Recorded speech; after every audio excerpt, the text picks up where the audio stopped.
Hello, everyone. We are live and we are here to bring you the race around the Hungaroring here in VDRL for, I'm not exactly sure which round of the season it is, but it is a race and it is in this league and it is around the Hungarian Grand Prix circuit that has existed here since 1986. It's a 10th round of the championship, I believe.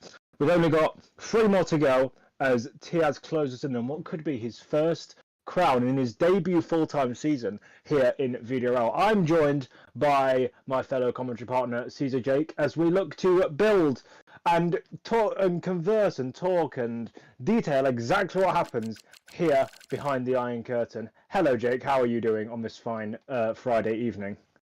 We've got another race on our hands, so I'm doing great. Looking to be a very exciting one. Yes. As I said, this is a very storied track. It's actually the second most consecutively run Grand Prix on the entire calendar in terms of being at the same track. This track has been on the only track that's been on more consecutive calendars is Monza because that stretches back to 1981. Hungary is second on 1986. That's a cool little statistic. It's had more consecutive races than Silverstone, more than Suzuka, more than a lot of other historic venues, even Spa. It is definitely an historic track. And a lot of drivers' favourites, but also can be quite challenging, especially in race conditions. Yeah, it is. I believe that there are quite a few drivers who've won here 3 times. I think both Ruben and Kevin have won here 3 times respectively. So they might want to add to their tallies and take victory here at a circuit that I think has been a staple of VDRL racing. It is a staple of most leagues because it's all about tyre strategy and being able to conserve your tyres. For example, I was commentating on a race here literally only last night, and someone managed to take hards 29 laps. And I was like, how have you managed to do that? I don't know how they did it, but they did it. So we'll see if any of the drivers today can do anything of that sort of level or not. Yes, and it's a very qualifying dependent track as well. Overtakes here, not the easiest. So it's going to be very important that all these drivers manage to put in their best qualifying performances. Yeah, I'd agree with that. It's obviously it's been referred to as Monaco without the walls. I don't really agree with that because Monaco is a lot tighter and twistier than this place. It doesn't have any long straights really that you can make any sort of overtakes around. This place has at least one long straight into a tight hairpin where you can make some overtakes. Admittedly, the rest of the lap is very hard to follow, but yeah, to call it the Monaco of street, the Monaco without the walls, I think is actually quite misleading. But here we go. We're on board with Nilu as he jumps out of the pit lane in his Alpine. He's been up at the front in the past few weeks, and he'll be looking to make amends on any previous mistakes and misfortune he's had. Because I haven't seen Nilu take a Grand Prix win. I don't believe he's had so many chances. In Brazil, he spun out of the lead. And I believe he's had accidents at various points as well. And, well, he'll be looking to have less of that today. Lots of drivers filtering out on their first runs here. Just to bed in the track surface, get some rubber down on the tarmac, and we'll see what their level is like. Because, I mean, Tiaz, our championship leader by 62 points heading into this round. With the funky point system we had, he is more than a race win clear still of second place. So he's got a bit of room to breathe in this season, and he'll be gunning for his first ever VDRL crown. And he will be. I'm not sure if he will be our first rookie champion. Obviously, Timo in season 1 was a rookie champion by default because everyone was a rookie. But I don't think we've had any other rookie champions actually. As we come in towards turn 1 with Tiaz here, flicking the wheel aggressively as he makes his way through the long right-hander. Now up towards past the turn 2, which you barely even noticed, into 3. It's a long left, and it tortures the tyres and keeps them really warm as you come in towards the second sector, where you'll see the temperatures skyrocket. Barely even a lift over the top of the hill in T4, and then into 5. Nicely done. The car wiggling and worming, trying to squirm out from underneath him, but he keeps it under control. through 6 and 7. Nicely done. Just breathing, like you can just see he's touching the grass, but not doing so so it gets on his tyres. That's precision driving there from Tiaz, the qualifying man there, as we come round through into the third sector now. Purple in the first two. I mean, he's going to be the first person to even set a lap, so he's obviously going to go purple at this point. But this is some fantastic driving here from a driver who surprised us at the end of last season with just how fast he was. And he's bringing even more of that to the table here. A little bit of lost traction through the second to last corner, but all go through the final one, and it's a 14.7 is the benchmark for the rest of the drivers to try and match, and Kevin has beaten that with a 14.5, basically a 14.6 if we're being honest. But another man who's been fantastic in the Saturday sessions, or there would be Saturday if it was real life, is Nilu, and he comes up to the line, and he's only on a 15.1. So we can just see how much clearer Kevin and Tiaz are of the rest of the field so far. I want to see what Ruben can do on his lap, because he's a known Hungary specialist as well, as he's on his out lap currently. But yeah, Vastus up to the line in the Aston, 16.5. He's going to want to improve that. Froby also having set a time previously. Toto, the pole, can he put it on pole? As I've not used that joke a million times before, I swear, I promise. Very aggressive, swerving his way through turn 5, and now up towards the flimsy, awkward 6-7 chicane, and that is a massive curb hit. He needs to really try and keep control of his car as he enters the final sector. Over to you, Jake. I'm surprised he isn't pulled out of this lap. Shows commitment. We'll see how much time he lost with that little wiggle there. It looks like his car just wasn't in the right place, and it looked like he lost the front a little bit here as he comes round towards the end of the track, last corner. Sends it round, little lift, nothing too major as he crosses the line with a 15.1. So to be fair to him, the little wiggle on the steering wheel didn't cause too much time loss. It'd be interesting to see where he can put it on a more refined lap. I think he's definitely a contender for the top 3. Look into the top 3. It's the man we're on board with right now. Ruben just took a bit of slipstream going up towards turn 3 there, and you can see he was swerving and trying to get the car back under control through the undulating right-hander, and now into this second sector proper he comes, and that is a massive snap at the rear end, and he's still keeping on this lap, so he thinks it's worth it. I'm not sure I think it's worth it, but he knows a lot more about winning races and championships in VDRL than I do, so he may as well try and go for it. As he comes up towards the... Look at that, he's fully flat with no hesitation through the long right-hander there, and now into the last sector he comes through these final 2 hairpins, which will just burn the tyres. They're so long, and they will crush both the right-hand side tyres and the left-hand side, because they're hairpins in 2 separate ways. And up to the line he comes, it's a 15.2. So it just proves how much clearer Kevin and Tiaz are of the rest of the field. And Nico's son has actually put in an impressive lap to go P3 while we haven't been seeing Sharon on a lap, as well as Don. Don is a new driver. And, well, he's doing really well for someone who was born over 300 years ago there. Don 1704, he was around when the Americans were gaining independence there, it seems. He was 70 years old when that happened. As we come towards turn 1 here. And nicely done. Over the DRS activation he comes.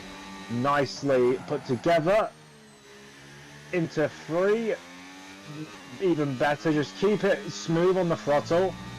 You don't want to be scrubbing the tyres, especially not at this point in the lap, because the more you keep your tyres in check in the first sector, the better you will be over the rest of the lap, as he doesn't have the most commitment, and down to 3rd gear when other drivers were in 4th through that section of circuit.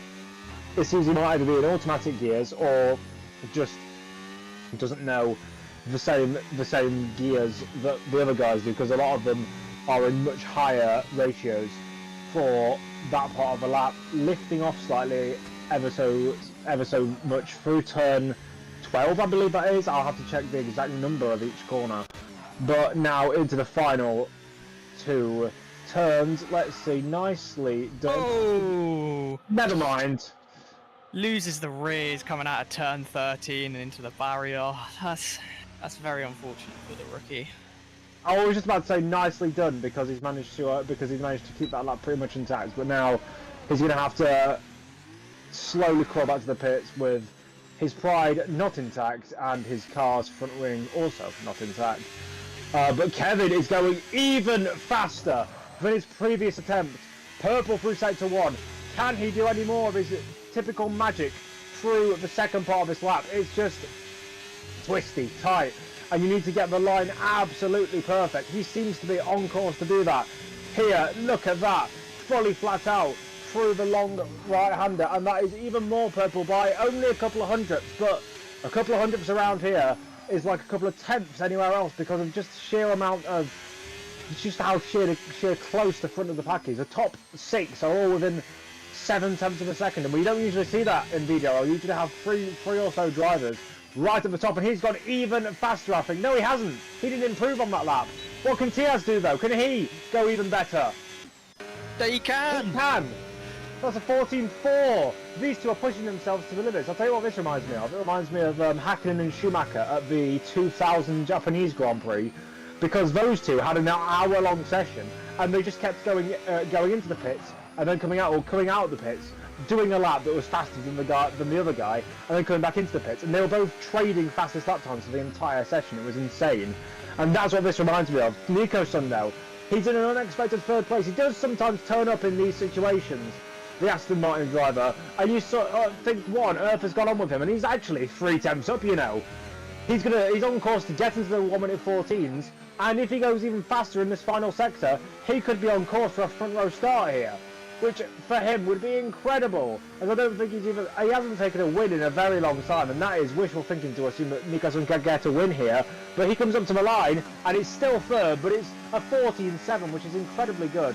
Nilu, starting his lap, burning that battery as we come down towards the first corner, exceeding 320 kilometers an hour. I'm not sure what that is in miles an hour. I believe it's about 190, but with the high wings around here, you can see why the top speeds are so low, because you have to have all of the grip through these turns. And it's getting cloudier. It's cloudier than it was at the start of the session, which will bring track temperatures down and help with the overheating. So I think we're going to see times dial a lot faster towards the end of this session if this game has any propensity to real life, which I don't think it really does, to be honest. So maybe that is wishful thinking. Oh, he's off. Another big slide. Though the chicane there with the large curbs, they have been punishing quite a few drivers here. If you take just a little bit too much, you lose all control as you come out of it. And yes, it is. There's a lot to gain in that chicane, but there's also a lot to lose. As a driver who has done a lot of lube racing over the years, I will say this chicane in its current configuration can get in the bin. It is genuinely so flow killing, and it just ruins it. If they'd have just like turned it into a sweeping right-hander or something like old Abbey was at Silverstone, it'd look good, but it doesn't because it's awful. As Toto is now multiple tenths up on his lap time, he's on course to go into the 14s and join Nico, Sun, Kevin and Tiaz. It won't be such an exclusive club if he manages to do this. We could call it the 14 club and maybe try and get Fernando Alonso to join. But we'll come around the final corner on board of Toro and see if he can put it on the front row. No, he can't. He's only P4, but he has indeed got into the 1:14s. And his teammate, Ruben, is on his lap, currently only P6. But as I said, he will be looking to get his 4th win, I believe, around the tight, twisty track here in Budapest. This was actually the brainchild of this circuit. Was the brainchild of Bernie Eccleston, or the Grand Prix was anyway, because he wanted a race in the Soviet Union, but there was he knew an Eastern European businessman who recommended him to go to Hungary instead of to Soviet Russia. They were planning on having a street circuit in Moscow, but decided to go to Hungary instead. And here's Remus instead, because I think Ruben made a mistake on his lap, and instead of Remus we're going to go on to Sharon, who, to be honest, is driving like a blindfolded monkey who's using chopsticks to drive rather than a controller or a wheel. But we can see as he comes round this section of circuit, not the greatest, I can't lie. Yes, I do not think we will be seeing him in the top contentions. But we could see a 16-man DNF and see him take the win. Anything's possible. I'm sure that's what he's praying for. Yeah, I think he's praying to be able to drive a car in a straight line without looking like he's about to crash at any given moment. I think that's the bare minimum for most drivers. The showing goes on for a 1 minute 24, a sizzling 10 seconds off the pole time. It just shows that everyone can compete in VDRL if they want to, regardless of how fast they are. Anyway, Remus, former race winner here in the league. Actually, he's a 4 or 5 time race winner, depending on how you look at the statistics, because of different tiers and different restrictions. But nonetheless, the Sauberman, a bit too feisty with the rear end there. Yes, he almost locked it up into that corner, which is very rare. You see that corner taken with quite large kahunas, I would say. It's not a pretty corner in terms of driving it, but if you got the as we see him just lock the front up there and skip the chicane, which is understandable. I think everyone wants to skip that chicane, but that lap is going to be disallowed, so he's going to have to go again. I was actually looking at the screen while you were talking there, but if he has cut a corner in qualifying, I believe that's illegal. So, Martin, get on that and report him and get him a race ban immediately for that heinous crime. Nonetheless, at Dr. Dennis, we've got. I recognise that name. I don't think he is a debutant, but he might be. I do recognise that name though, so he might not be a first timer here on VDRL. He's actually on an out lap. He's preparing for a lap because the time has flown by. We're into the last 3.5 minutes of this session. Everyone is in the pits apart from 2 drivers, and both of them begin with a D. Dr. Dennis and Don 1704. But Dr. Dennis, that wasn't the greatest entry to turn 1. Turned in a bit too late there, and then gets a fat snap of oversteer on the exit of the corner. Now into turn 3. Okay, he got that one done nicely, but he's drifted wide on the exit. That's a tricky part of handling this handling model, because it isn't grounded in reality. It's grounded on vibes and good luck, to be honest. That's how it drives anyway. But he's done well for the rest of this, or start of this middle sector anyway. Maybe he's got a more positively set up car, and that's why he was a bit struggling through the other parts of the circuit where a positive car isn't really required. As now he comes through this middle sector, hopefully for his sake he'll have improved considerably. He has by, I can't see if that's 5 tenths or 9 tenths, but it was definitely a massive improvement there as we come in towards the final section of this circuit. He's just keep it all together. He's not got loads of oversteer off of the second to last corner, which is what so many drivers do. He's coming up to the line. And up to the start finish he comes. It is going to be 10th place on 1 minute 16.0. Not the worst lap time there from Dr. Dennis to go into the top 10. Yes, it is interesting to see the kind of disparity between teammates here, especially with the Sauber and with the Ferraris. You tend to see one of them taking the top spots, and the other one kind of lacking behind a little bit, but teammates as they are, there's still value, especially in a split strategy around this track.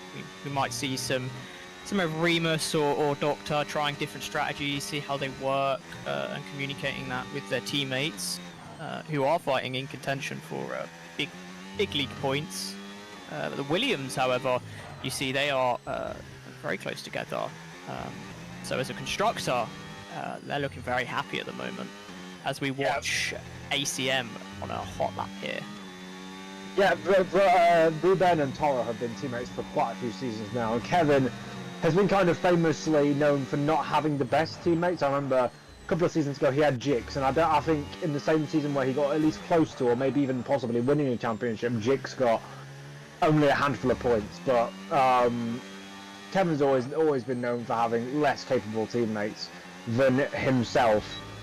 But I suppose they do. I mean, Stay Daisy's the guy who usually drives that Ferrari, so I don't know why he's not turned up this week, as ACM goes 10th place. And yet you can see the clouds are definitely descending over this Hungarian Grand Prix circuit. And this will help the drivers because tyre temperature and tyre wear is the main problem.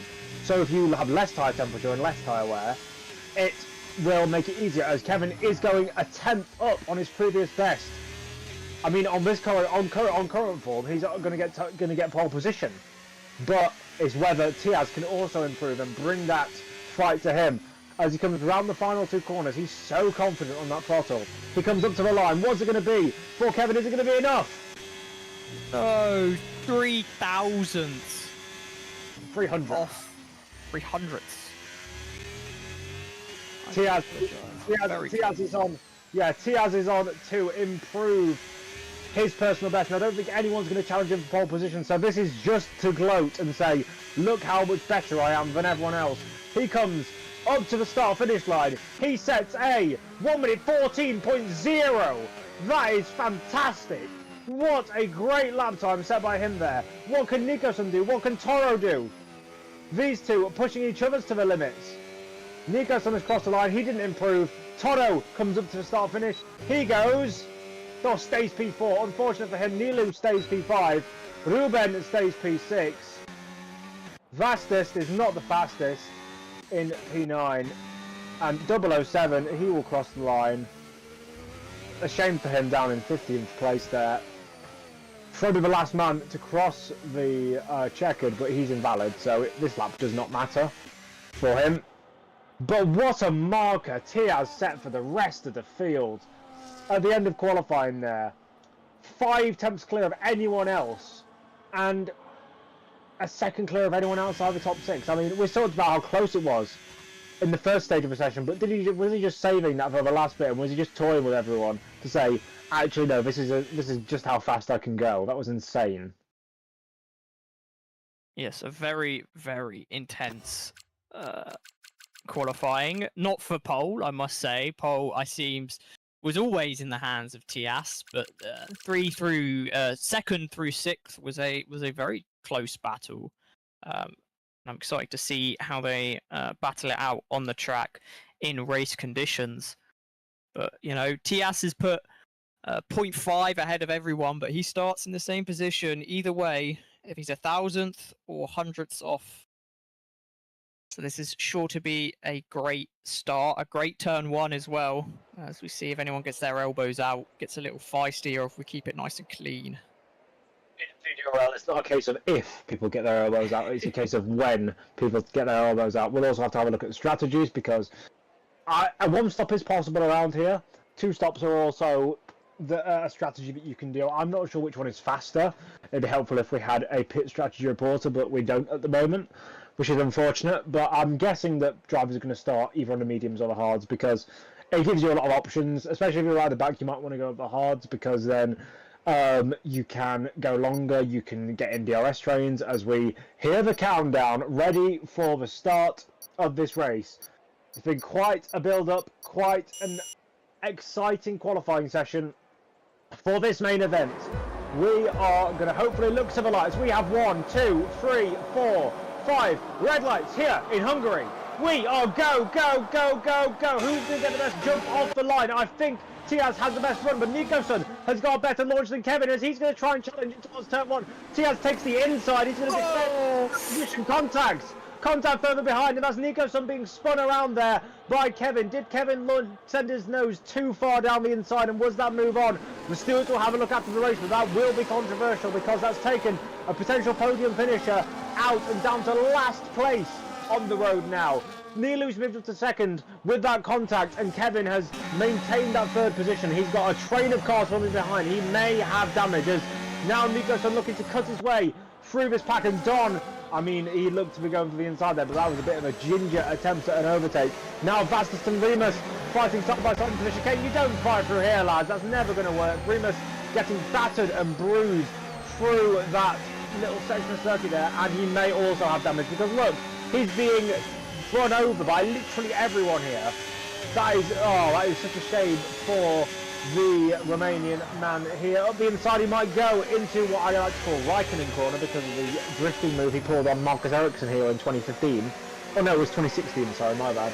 But Nonetheless, while Remus struggles and loses multiple positions on the opening lap, his teammate Tiaz has pulled 1.6 seconds on second place Nilu. He is absolutely flying. Like, you talk about the great drives in real life Formula 1, like Schumacher at Spa in 1995, like Verstappen at Brazil in 2016, Fangio at the Nürburgring in 1957. None of them even get anywhere near Tiaz, obviously, because Tiaz is the GOAT of real life Formula 1. Further behind, you can see Ruben battling with Tomasz Pinjo, who's actually had a really good qualifying session for his standards, and he's stuck behind the Alpine. Two Alpines doing very well here. We talked about teammates who are working in unison, and the Alpines are definitely in that group. A good run for Ruben there, but there's nothing he can do coming into this awkward little chicane that nobody likes. It's like the ugly cousin. It's like the ginger kid in the family that nobody likes to interact with. Yes, well, going back to the turn 1 incident on lap 1, it was not actually Kevin's fault, I believe. It seemed like Toro had a bit of a lock-up as he came down the inside, which jolted into Kevin, who then crescendoed into the back right of Nikoson, spinning him out. So a bit of a push-forward effect there. But it was inevitably started by Toro. Unfortunately, Kevin just a bystander in the incident, not really much he could do, and obviously nothing that Nikoson could have done. A quick few updates while from what you were saying there. Remus off and spun with damage, while Sharon, I looked on the track map and Sharon seemed to dive bomb quite a few drivers into the second to last corner and got a 10-second time penalty for exceeding track limits. So I'm really not sure what he was doing. I mean, we saw in qualifying, he's not the fastest of drivers in the world, although he's not horrendously far behind the guys around him. So I guess we'll see how he gets on. But another driver who, well, you say he wasn't involved in that lap 1 collision. I apologise if I wrongly attributed Kevin to be involved in that collision. Now, he is trying to stay in the DRS range of Nilu. It's so important to stay in that 1 second margin, because although it destroys your tyres through the rest of the lap, it leaves you vulnerable to cars behind if you don't stay in that crucial gap, that crucial 1 second margin. And he is in that gap, luckily for himself, as Don exits the pit lane along with Remus. Those two are just going to hope for a safety car, realistically, because they're completely off strategy. It's 4 laps in as Remus has spun again. Yep, really not having the greatest of days at the office here for the Sauber. I mean, Sauber in last, Sauber in first. I mean, we talked about teammates working in unison. It seems like these two are having very different days, as Dr. Dennis overtakes Vastus in this first sector. Yellow flags out on the track. I'm not sure if those two are fighting hard, because Vastus has now dropped another position as we watch Remus driving around aimlessly in 17th for some reason instead of looking at battles.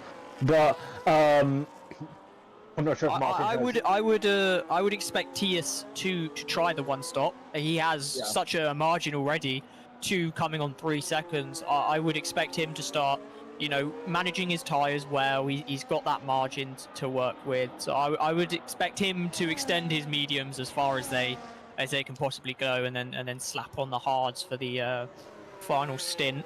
The interesting strategy call will be from the people following him, if they also try to extend to stay with him on the mediums, or if they go in for possibly another set of mediums, then onto some hards, or onto a set of hards, and then go for a little bit, maybe even a soft. We might see a soft at the very end here, last few laps, to try and close that gap down.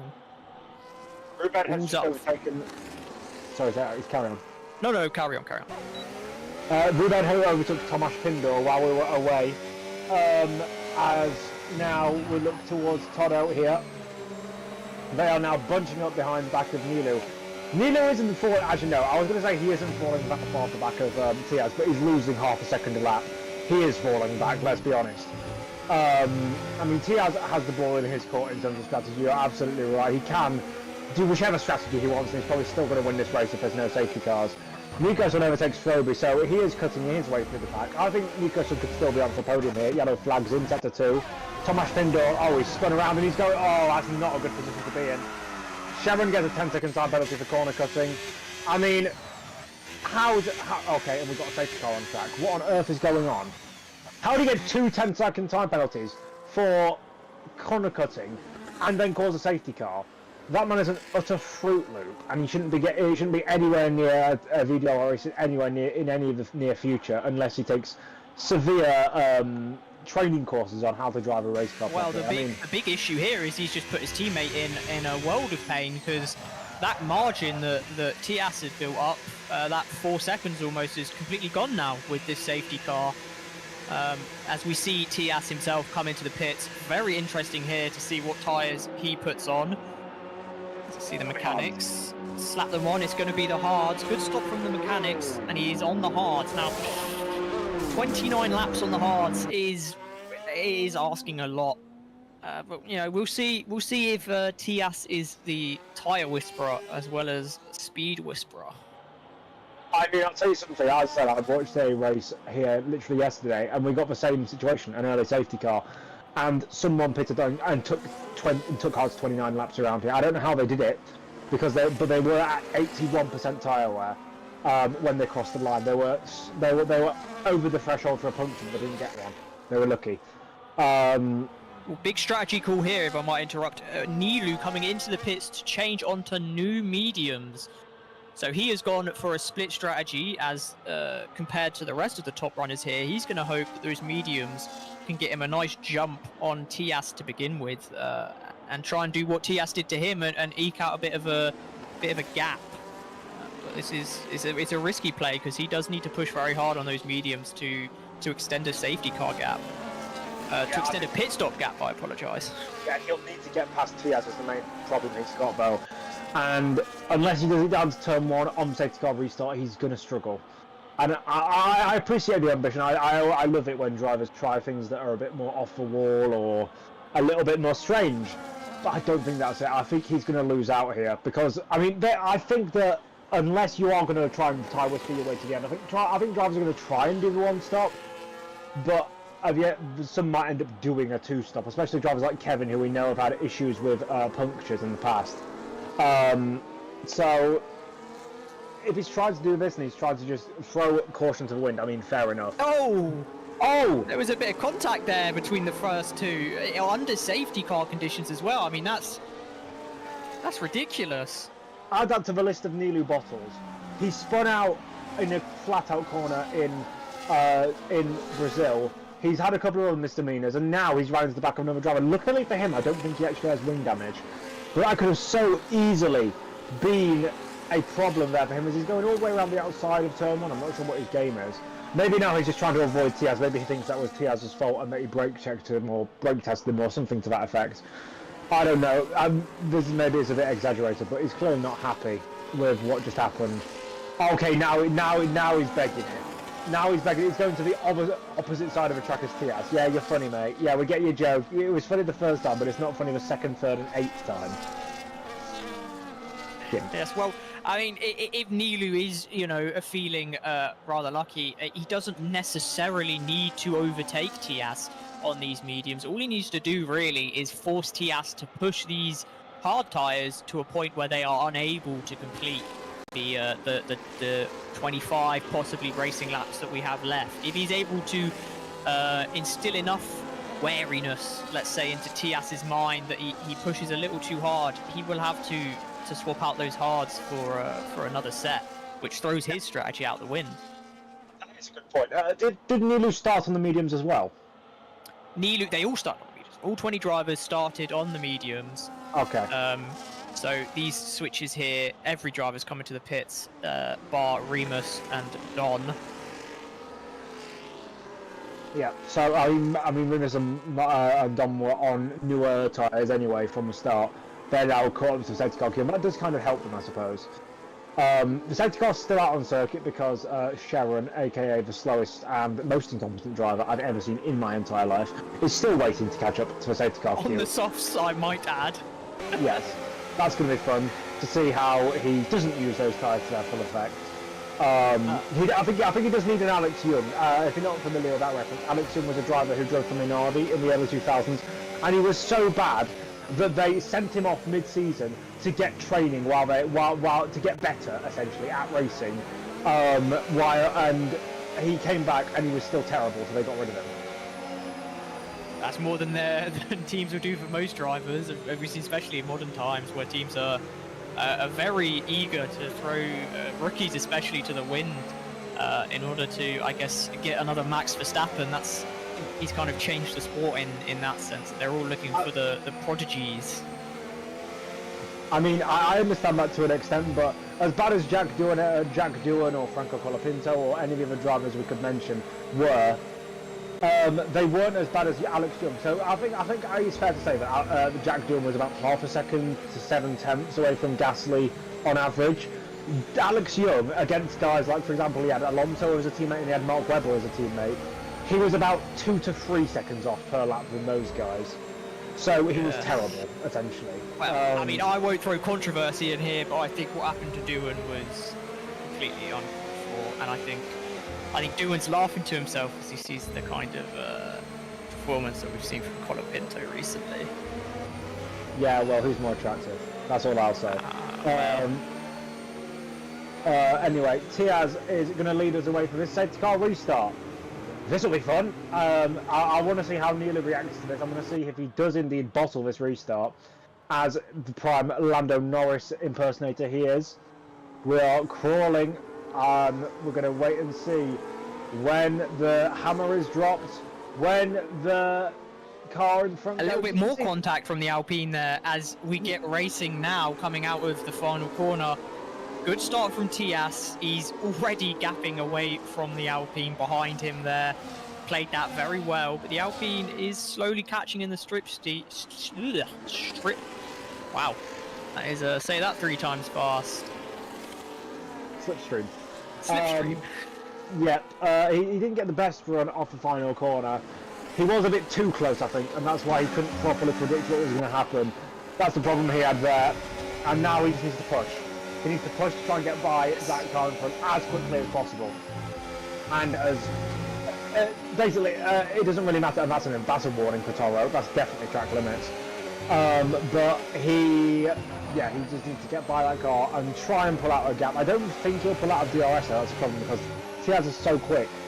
But I don't think he'll be able to pull out of the 1 second window. But he will. I think these two might leave Toro behind, because you can see with Toro, he's already 7/10 behind, and they're not going to get DRS on this next lap, because I believe, just like a lot of other circuits, is this a double DRS? Is this DRS detection point coming up? This is This is the DRS detection point here. So yes, it's not going to count for. So it's not going to count for one into turn 1, and it's not going to count for one into turn 3. Toro has gained some of that advantage or some of that discrepancy back, but I don't think by the time we get around front of a lap that he'll still be in that 1 second window, unless Nilu properly cogs it up, which is not unlike Nilu. As we come round through the on towards turn 3 now, we'll see what the Alpine can do. He's squirming and wiggling a little bit there, so he's not fully comfortable with how the car is handling, if I'm being frankly honest.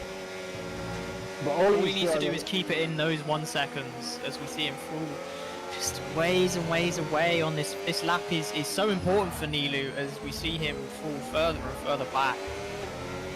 And he might fall out of the 1 second. He's lost almost 4 tenths on this lap alone. He's got all the ERS in the bank though. I think he's going to be hoping that Tiaz doesn't have that ERS advantage, because it's creeping right on that 1 second margin, and to be fair, Tiaz doesn't have as much ERS, but it's enough, I think, to keep him at bay. This is going to be extremely close. I think he might have just got it. He has just about got it. Yeah, he's got it. He's got it. Nicely done there from Nilu, but it's not going to be to try and make an overtake. It's going to be to try and keep with Tiaz, which I think he's only going to be able to do on this lap. I don't think he's going to be able to keep the DRS one more lap. I think you gain about 3 to 4 tenths over your opponent with DRS on that straight. As we see, it looked like a lockup from Nilu there. Nothing too major though, because he is still kind of within the ballpark that he left with. Oh wow! Safety car. Safety car. Sharon What has happened retired. there? Sharon retired.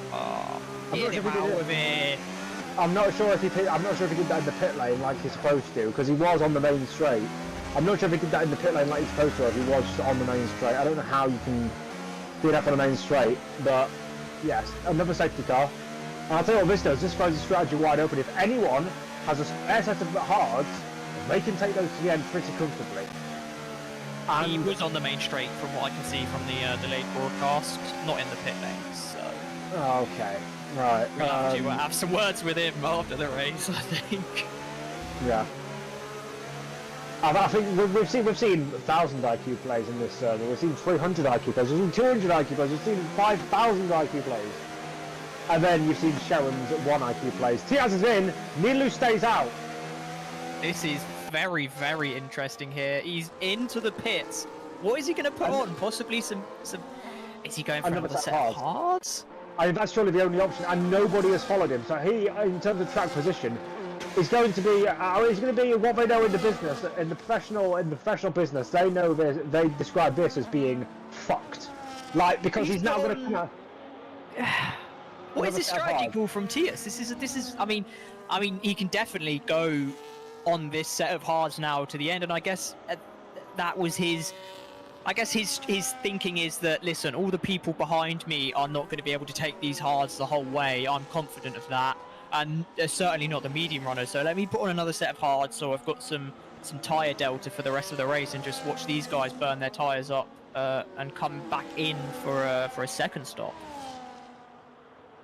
I mean, yeah, but I think this could also be part of him trying to do his own mini challenge, because it was already faster than everyone else. So he may as well try some wacky strategy and see if he can still beat everyone. I mean, he will be on the better tyres, but I think if he gets into the top 5 in the first 2 laps of this restart, I think it's going to be a dead set win for him, because he'll be on better tyres and be able to just fly by everyone. But it has. Well, he's definitely given us some entertainment. Is Tias. Or he's going to wait. He thinks Nilu might be a threat, so he's put him in the lead, and he's going to see how he bottles it this time. Listen, if Nilu manages to bottle it in free air, Lord have mercy. Yeah. Nilu doesn't need free air to bottle it. I mean, he literally bottled it in a flat-out corner in Brazil. I still remember that. He was on for his first win, and he just, through turn 5, through Ferragura, just loses the back end and spins out. Have we seen a win from Nilu? I think he has one, but I wasn't here for it.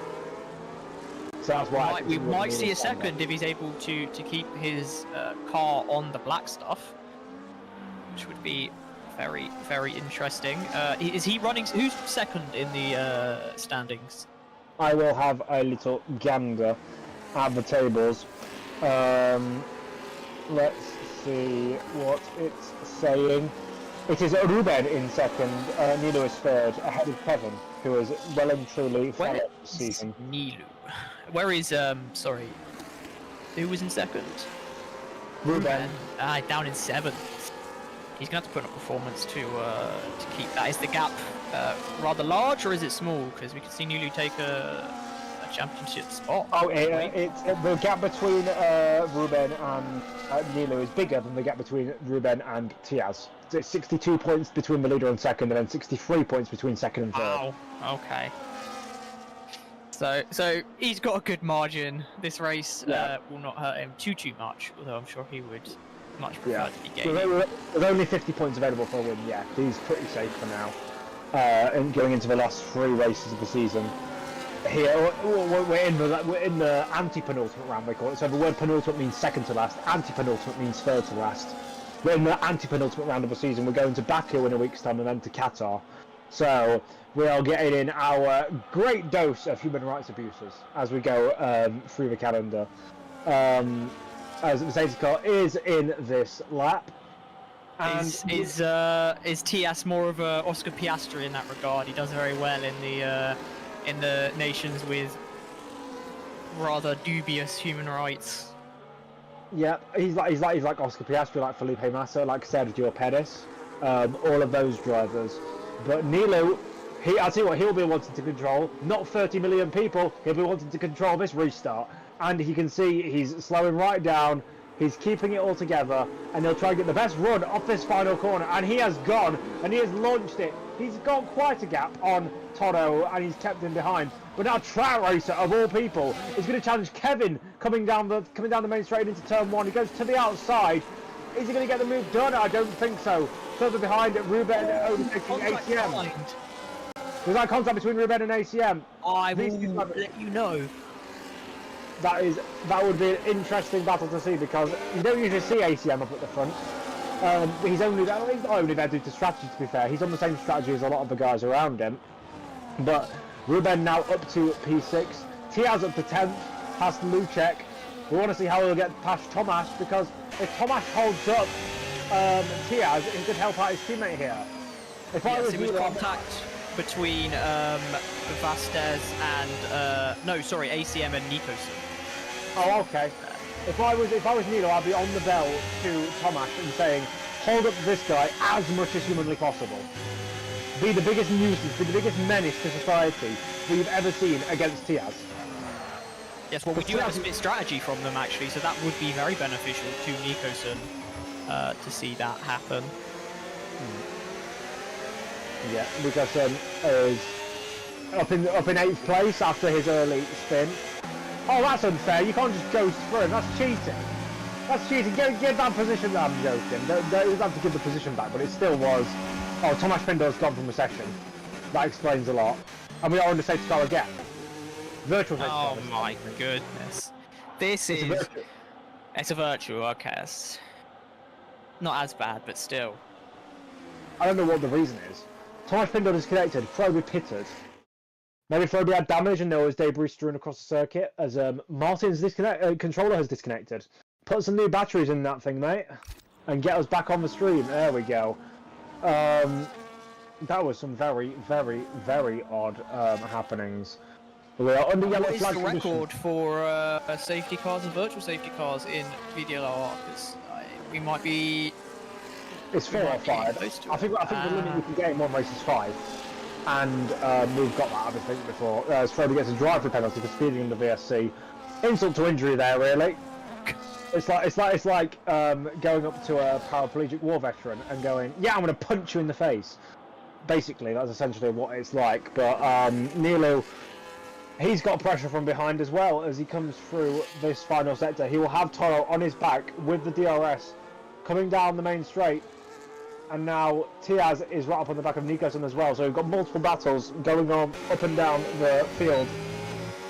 Comes up to the straight here, and Toro is using using DRS but not using ERS. Tiaz will be looking to get by Nikoson surely, because they're all in a bit of a train further down the field. I want to see that more than I want to see Toro and Nilo. Yes, I do want to see the Tiaz battle. I want to see this more than I want to see Toro and Nilo battle. Oh, we see the Sauber go round the outside of the RB, then back into contention with a little bit of contact there from the RB. Tiaz, I think, was a little too harsh on the brakes there, but he is really smelling the gearbox of Nikoson here as they come round looking towards turn 5. Yeah, he's in this position where in this middle sector you just can't overtake. But luckily for him, the leaders haven't pulled much of a gap. If you know, the only real bottle in the neck is Track Racer, and he's only 2 seconds off the back of Kevin. So this race is still on for Tiaz here, especially with the amount of battery that he's got. He literally saved the entire of the electricity supply of small African nations to try and get by Nikoson on this next straight. Although Nikoson will have the DRS from his teammate, and no doubt those two will be working in cahoots. Those lean green machines going up against we could see a double overtake here if they play it poorly here from Tiaz. Yeah, I mean, Aston Martin in real life, they're known for their bottling. Yes, this could possibly be it. Is he going to try and funnel it down the middle? He is. 3 wide into turn 1. This could be dangerous. No, so he's managed to get past Vasquez, who's been the loser of this battle. But he has DRS now on Nikoson down into turn 2. Very close into turn 3. Oh, that is, inches, and Tiaz manages to make the move stick. Yeah, Tomasz has retired from the race in the pit lane, as he should. And now he's off to try and catch Track Racer, who got overtaken by Ruben on that previous lap. So The cork in the bottle has been released, popped and opened. And now Tiaz has his right of mind to set off after the top 5. Let's see what he can do. Look at that, he's so much quicker, so much more confident than the Mercedes in front. But he just doesn't need to send any silly moves. He's already got a 60-point championship lead. What he doesn't need to do is send a move into this corner like an idiot, and he hasn't. He's going to wait for track racers to make the mistake, or just get by on the DRS straight coming in 2 corners time. And look at him, he's just prowling on that rear end of the Mercedes. Ooh, yes, he will definitely get the move stuck here with DRS and battery. No competition. Yeah. This is why DRS is utter dog shit and that it should be removed from any racing series ever. As we see the Scarlet Ferrari of Kevin go wide in turn 1 here, losing this place to... No, he didn't lose a place, actually. He's managed to keep his position, but that'll jolt his nerves a little bit. Yeah, I mean, Kevin has been... We talk about Nilo and his bottling, but Kevin's been used to having jolted nerves when he has made all the mistakes that he's made throughout his VDRL tenure. But yeah, he's right behind Toro here, and as I said, just like Tiaz, he's saved the energy supplies of small nations to potentially make an overtake. He's at 100% ERS to burn some of that, because otherwise he's just wasting it. And he is doing exactly that. He's hearing me in his earphones. He's in non is what he is. He's in non-ERS. So he can just regenerate so quickly. And these 3, Toro, Kevin and Ruben, are trying their hardest not to let Tiaz into that DRS window. Because if as soon as they let him in that DRS window, he's going to be able to join in on this battle. And he is now in that margin that he needs track into the box. He'll be doing another stop, and that will be him going to the end, I hope. Kevin passed on the inside. I think we might see a under and over into turn 2 though. No, DRS from the Ferrari from that way back detection point, I think, kind of puts off any moves out of turn 1, unfortunately. It does. That was also at least when I first started watching F1, that was the shortest DRS zone on the entire calendar. I think it still is, to be honest, the one from turn 1 to turn 3. It's just so pointless and unnecessary. But as I said, I don't like DRS at all anyway, so I won't give it any props, even if it deserves any. So yeah, Nilo on those mediums is starting to lose out though. I won't be surprised if he came in anytime soon for a set of hard rubber, because look, Kevin has gained half a second in the last couple of corners alone. He is absolutely struggling on those. His nerves have not been jolted. He is heads down, pushing. I think because he knows that if he's managed to get out in first place, that Tiaz is going to have a challenge on his hands. Remus has spun in the middle sector, so not the best of moments for him there. Tiaz deploying the battery, but he's not getting any closer to Ruben. Kevin getting closer to the lead. Everyone getting closer to each other. This is a big DRS. It is a big pack. The top 5 all within about 2 seconds of each other now. Tiaz is getting boxed in by the Williams. He's getting boxed in. That's a 2-track maneuver. That's something you see on police interceptors. That's something you see on a police interceptor. That was a beautiful move from the Williams there to keep the position. Sadly, yeah. Toro's still there. Toro has lost out. Yeah, I mean, it's probably sensible. Then again, Ruben can easily play his cards just right next time the straight comes along and let him get his teammate to go straight back through. Or they might just decide not to do that because Tiaz is on faster tyres anyway and there'll be no point fighting him. Yes, Tiaz is definitely the stands out in this pack here, the only one on slightly newer tyres, although it is only a six lap delta between him and the rest of the group. It's not massive, but it's definitely given him an advantage on top of the one he already has. As we see the pack bunch up once again, coming out of turn 13 into turn 14. Last turn, he's right on the back side of the Williams of Ruben, who I think we might see get taken by the Sauber. No, the Sauber's not managed to push past him as we go around Hungaroring one more time in this order. Toro came in as well as Nilo. on that lap. Better coming in for a brand new set of hard tyres to take them through until the end of the race. The 2 stops on board for those 2. And, well, Tiaz, he's looking for the... I'm not sure if he pitted before, but I'm not sure if he's going for the 1 stop. I'm not sure if he's already pitted twice. But Tiaz has pitted twice, yes. Okay, so yeah, he's doing the 2 stop, but it's in theory a 1 stop because it was, I believe it was for a safety car. So he had to pit, but nonetheless, Kevin is in the lead and he is pulling away slightly from Ruben. Tiaz slightly further behind. Only for Ruben's sake, he'll be able to keep his position because I think Kevin's praying that Ruben is has got very, very wide elbows and holds up Tiaz as much as possible as he locks it up into turn 13. That's not going to be very promising for the start-finish straight. As we see Tiaz take a very wide line there at turn 14. He's doing that to get a better exit. Especially when Ruben has no DRS, it's going to be a very tough fight for him. Yes. Yep. There we go. Right past. I'm surprised that Kevin didn't let him get back into DRS, so it'd be harder for Tiaz to get by. Because now Tiaz is just going to have free reign at Kevin now. Well, that's another bad decision from Kevin Van Dijk, to my shock horror. I don't have any shock horror, I'm used to it. But I must say though, in the moment racing, you know, it's very hard to think of those kind of strategy calls with this much pressure on the line, especially with Tiaz gnawing at your heels. Yeah, Tiaz is mid. I could beat him with 1 arm tie behind my back. 14 laps to go here in Hungary. We've still got a battle for the lead. I mean, for the time being, at least. Let's see if Kevin can rattle Tiaz's cage enough to keep him behind for 14 more laps here around the circuit he has had so much success at. Now, coming up to the last few corners, he's actually not lost too much time, to be fair to him, on this lap, but we'll come up to the start-finish straight. Tiaz will have the DRS, he'll have ERS to burn. He's not burning it, he knows he's not going to be able to take it this lap, so he's just going to keep on saving. Yeah, Ruben and Nico's Nico's into the box. very well. Ruben and Nico's into the box, they'll be bolting on a set of new tyres. Which makes me believe that Kevin might also be on for new tyres. Yeah, we'll see what he can do on those hards, because those other guys are going on to hard tyres as well.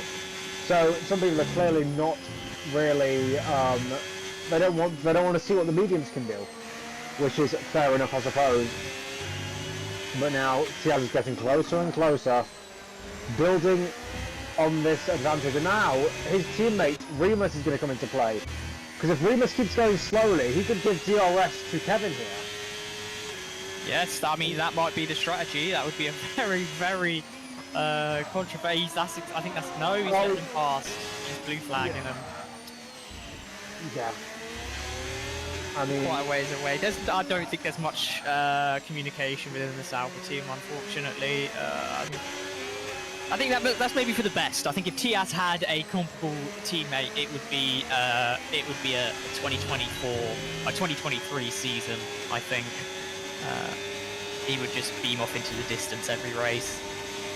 Anyway, Tiaz, he's got the outside line here. I don't know why he's got the outside into a corner like that. Maybe because he's trying to get the better exit, actually. Because he has DRS. He's got DRS again and the ERS, but as long as Kevin defends the inside, he's going to be able to keep this just fine. Yep, there Kevin is doing a very good job with the defense, and I think he'll stay on those hards as long as Tiaz is behind him. Yeah, just hold him up, I suppose.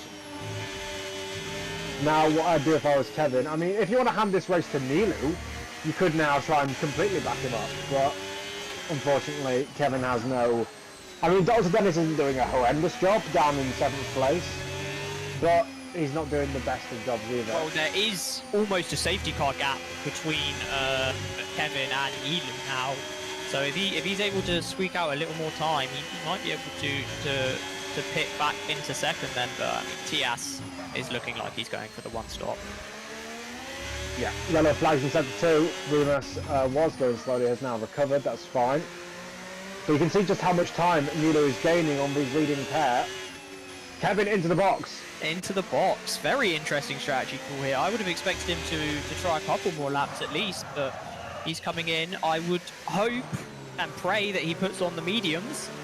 Because if he puts on the hards, I'm not sure about that. What is he going to do? Mediums, okay. He has listened to the commentators. Yeah, because we're always right. And let's see, he's not going to rejoin in second. He's going to rejoin in 7th, I think. Wow. That is not good for him. He's going to have to push very hard. He's going to have to get very aggressive to make up those positions Such again. as doing that on his teammate. Such as doing that on his teammate Dr. Dennis. Up into 6th place already. He goes Ruben past Track Racer as well. And now Kevin will be looking to at least get back up into 2nd place. I think he knows the win is gone. Everyone knows the win is gone. But now we'll be looking to see what Kevin can do in these closing 11 laps here in Budapest. Hopefully he can, for his sake, do well. As I believe the car in front there, Track Racer might have locked up into the chicane. By the way, Kevin needs to get out of non-ERS mode. He needs to start using that battery because he's back on 100%. He's still going to medium.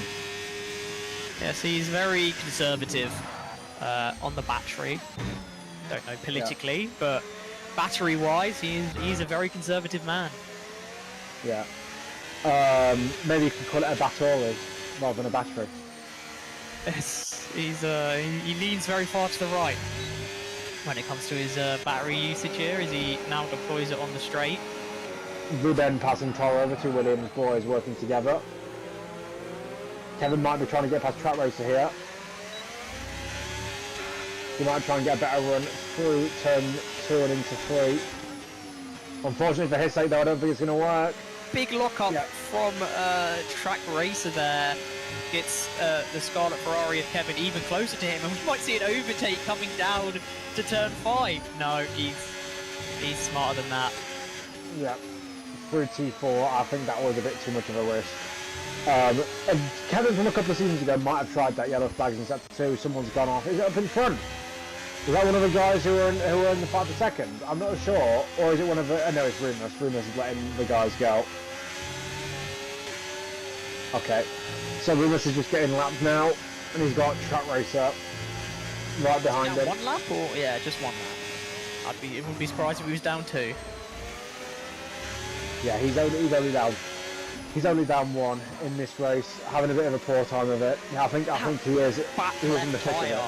That back left tyre from Track Racer is definitely feeling the pain here. That's the second lockup we've seen on that one, as he now has the Scarlet Ferrari in his wing mirrors and now right in front of him.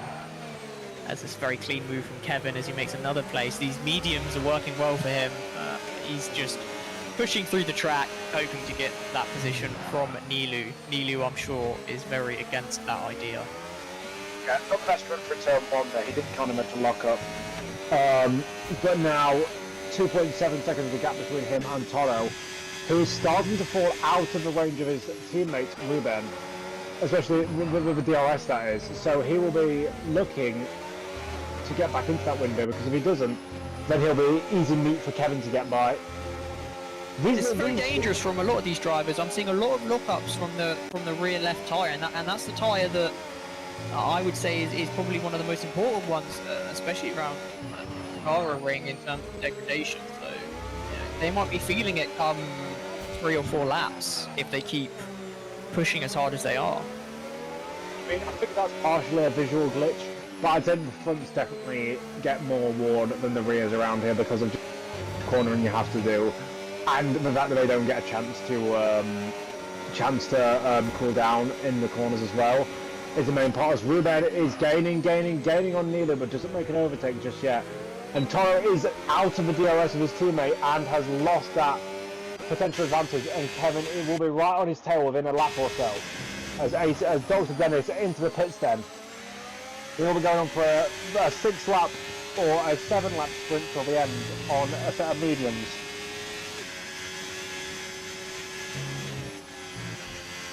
Remus letting other guys through. In sector 1, that's where you keep seeing the yellow flag indicator pop up. He's really not having the best of times here. Now, coming through on towards the middle sector, Kevin has now definitely got Toro in his sights. He'll be looking to make a move potentially into turn 1, not turn. I was about to say turn 12, but he's a bit too far back here. Yeah, so we've definitely seen a charge from Kevin here. Only 6 laps left though, so if he's going to want to retake second, he's going to have to do the drive of his life. I think it's possible. He's on much better tyres, and he's got enough ERS. As now Toro is defending for his teammate, but it's not going to be enough. And yep, he's lost that position going into turn 1, P4 for Kevin. He's now got to gain 2 seconds on Ruben, which, well, we'll see if he can do it. I think he can. We've matched Ruben up quite a bit. I wouldn't be surprised if Kevin is right on the heel of this second, third fight very soon. Yeah. They are kind of keeping tabs with Tiaz, but Tiaz is on such old tyres at this point that it doesn't really matter. If my tab was 13 seconds, I'd be rather upset. Yeah. I mean, what I'm saying is the gap isn't increasing. The gap has been stable at around 13 seconds for a long time now. And Kevin, I said he could get the DRS by the end of this, and he's on track to do that. He's only a second behind. It's 1.1 now. I think these two have caught on to that because now they're deploying ERS a little bit. But he might still be able to do it as now Ruben made a little error through the second to last corner. And now he's in that range, in that window. Even Toro could get involved because he's close as well. DRS enabled for Kevin. Double DRS though. This DRS train from Nilu Ruben is going to be quite difficult for Kevin to overcome. He's going to have to make up a lot of time in the middle sector. He is, but we know what Kevin's capable of. He has got lots of pace in the bank when he wants to use it, that is. And here we see, I mean, Nilu is starting to gain a little bit more on Tiaz. Those tyres could be going off for the Sauber. He might be getting close to getting a puncture as the Red Bull that's getting lapped gets out of the way. Somewhat, because they somewhat conveniently. It wasn't the best of blue flag moments for him there. But now, Kevin, as I said, will just be looking to conserve battery and dump it on the next straight where he thinks he can get by either Ruben or Nilu. Depends on his head by the time he gets up to the back of them.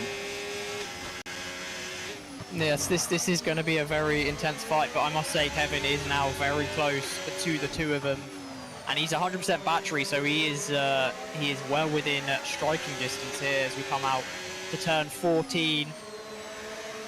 0.5 of a second between them. That's round about the DRS advantage with the ERS. See how close he gets coming towards the first corner. As these two scrap out in first. Ruben going on the outside, not able to make it stick as Nilu defends the inside, manages to get a good getaway, but Ruben will now have the inside line coming into turn 3. And good defense from Nilu, very, very steadfast defense from Nilu, just kept it where he needed it to be, but more importantly, it has pushed them even closer into the grasp of Kevin, right behind them, just waiting for a mistake at this point. Yeah, I will just say though, even with that battle, they're still equaling the same times as Tiaz's. Yeah, I think Tiaz's tyres have gone off. Yeah. And he's still got 5 laps to go, or 4 laps in reality. Now, I think that either Ruben needs to get by Nilu here, or Kevin needs to get by Ruben. Because otherwise we're going to be stuck in this limbo for the rest of the race, and this is why DRS as a concept is stupid. Because it creates these trains where no one can get by. Yes, well, he is closer than he was before now. Oh, he's very close. I'll be interested to see what happens into this turn 1 here. Going down the inside, going to make a lunge for it. No, he's not, but he's right on the gearbox, and he'll have DRS again now. Not quite close enough, unfortunately. Yeah, no. Oh, Lock up from Nilu though, pushes back into Ruben.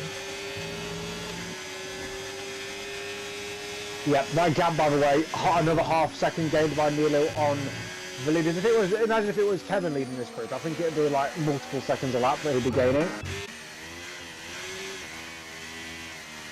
Yep, that's Remus, by the way, that's struggling, not Tiaz. There's not on board with Tiaz, or on board with Remus.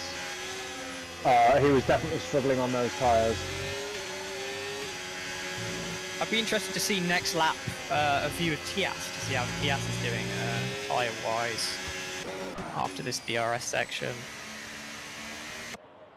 Yeah, I mean, all he needs to do is to keep it on the track, and even if he was to spin, for example, I think he could still win. Right, now let's see the Scarlet Ferrari battle with the Blue Williams and Blue Alpine. Yeah. As we see Kevin is falling back quite a bit. You like your colours, don't you? I do like my colours, yeah.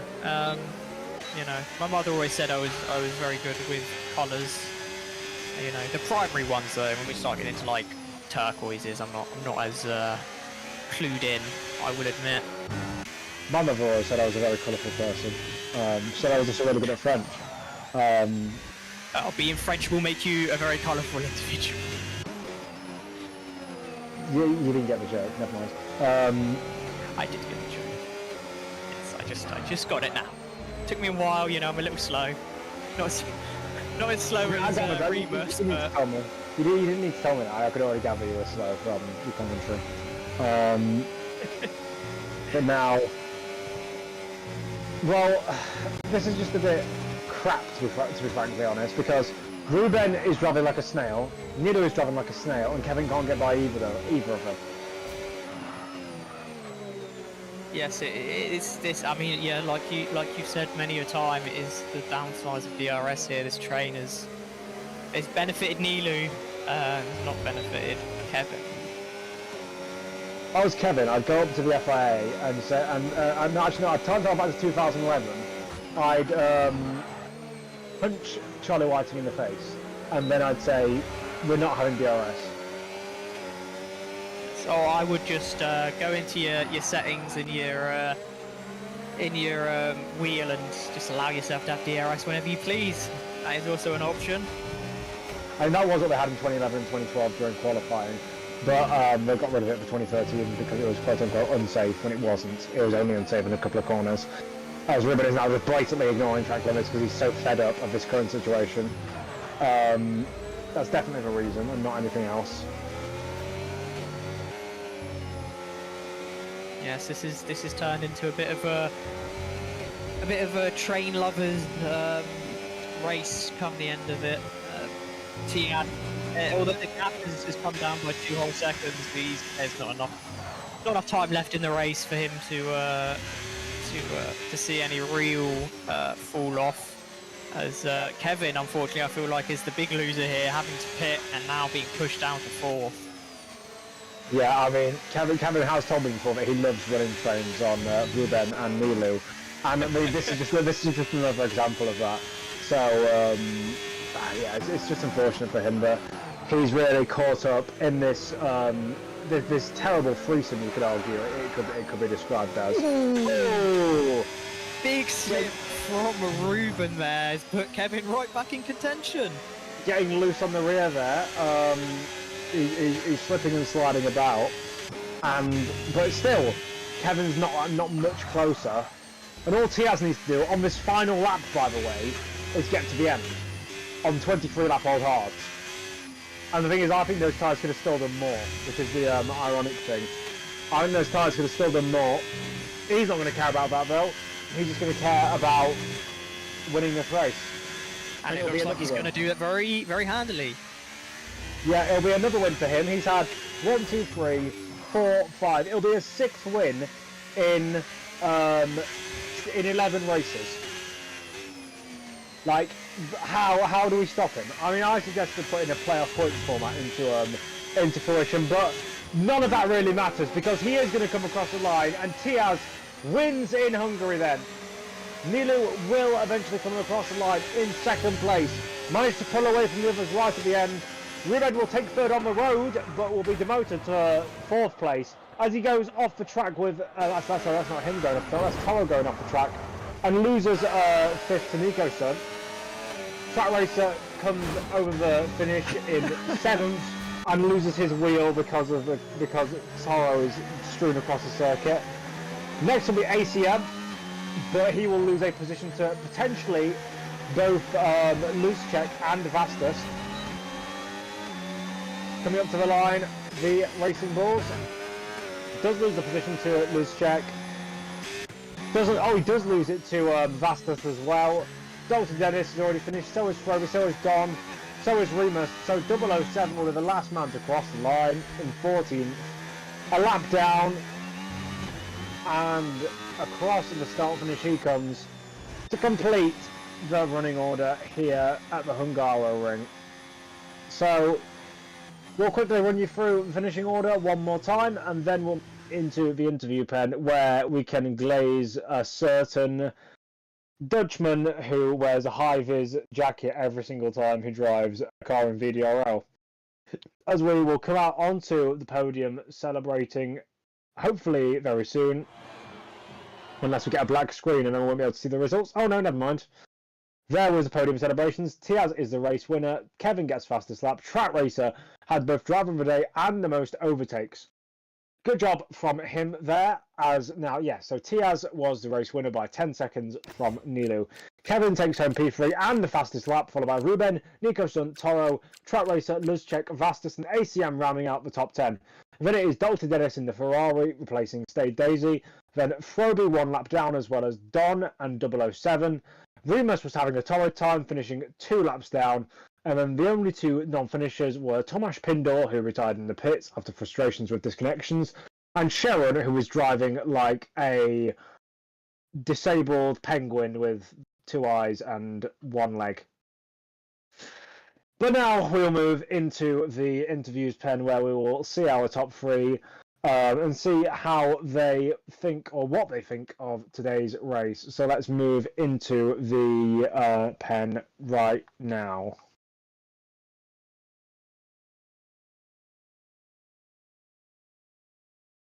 Hello everyone, we are back and we will be doing interviews hopefully soon. Yeah, we haven't got anyone currently in the pen, but while we wait for them, what did you think of that race, Jake? Well, from a strategy standpoint, I think it was actually quite an interesting race. I think we saw quite a few split strategies, some differences, and obviously the safety cars threw a wrench in the works there. So we did see a lot of interesting plays from the strategy component. From the racing component, I mean, we saw some good battles between a few drivers, but in the end, especially those last 10 laps or so, it did kind of trug down to a train fest, unfortunately. Unfortunately, it did. We do have our third place driver here. I'm not sure if Martin wants us to get going immediately in case the top 2 do not, as Tiaz has now joined, so I think we are now prepared to get underway. We will come to our third place man, the man who bolted on that set of fresh medium tyres towards the end, but couldn't do as much with them as he thought or he wanted to in that race. It's still a podium though, so how was that race from your perspective, Kevin? To be honest, I think I messed up the start because I got wing damage at the start, and then I lost 2 positions at the first pit stop, and then basically I wanted to stay out on the second second set of hards, but I knew I couldn't make it to the end, so I had to box. And then I wanted to overtake Nilu and Ruben, but in this game overtaking is almost impossible if you because there's no slipstream, and I had really high wings. I think everyone had high wings, but yeah, overtaking is really hard here. It is really hard. We saw you trying and testing everything, but it just didn't work. Is there anything you do different looking back on that race? If you could turn back the clock and say to yourself, this strategy won't work or this overtake won't happen? Well, to be honest, my strategy was medium hard, but when the safety car came out, I knew that wasn't gonna be my strategy because it was pretty hard. Because if I stayed out, I would be in huge trouble, and if I pitted, I knew that I had to do another strategy. So yeah, the safety car basically ruined a bit my strategy. Jake, do you have any questions? Well, yeah, I was interested in how you were feeling on those hards. You know, just before you came in, you were you leading TS? Or I think you were. Yes, you were. You were leading TS on those hards. I was just wondering kind of how you were feeling in those last few laps before you came in, and what really led you to come in. To be honest, I think my tires were like 50%, and there were still, I think, 12 laps to go or 11. Maybe I could have made it, but I think I would have got a puncture. But yeah, I think Tias was way too quick today. I don't think anyone could keep him behind. Yep. I think your point of the punctures is very apt considering your luck with how the tie rub has gone this season. I believe that our second place man, Nilu, won't join us because he never does. So we may as well move to our first place driver, our winner, for I think the 6th time this season. He's basically become the Alex Palou of this league. Boring, but successful. How was that race from your perspective, Tiaz? Yeah, it was great, honestly, and I think I completely cooked the strategy. Well, that was a short and sharp answer that I wasn't expecting. What was the purpose of dunking half a second on everyone at the end on that qualifying run when you didn't even need to because everyone else had already completed their laps? I didn't know everyone already completed the lap, so I thought might as well go for another lap, and I absolutely popped off. I don't think I could have gone any faster than that. I was very happy with the lap. Well, you're certainly not modest. But yeah, so you say you cooked with a strategy, you cooked with qualifying, you cooked with everything. Do you think there's anything that can stop you in these final 2 rounds? Do you think that, we might need one of Kevin or Ruben's teammates to deploy the Bottas bowling animation? Yeah, I think we would need maybe 2 Bottas bowling events to happen, 2 of them, for that to happen. So I think I'm pretty safe. Well, as it turns out, Martin's actually approved me to take part in both of the final 2 rounds as Kevin's teammate. So that will be very fun.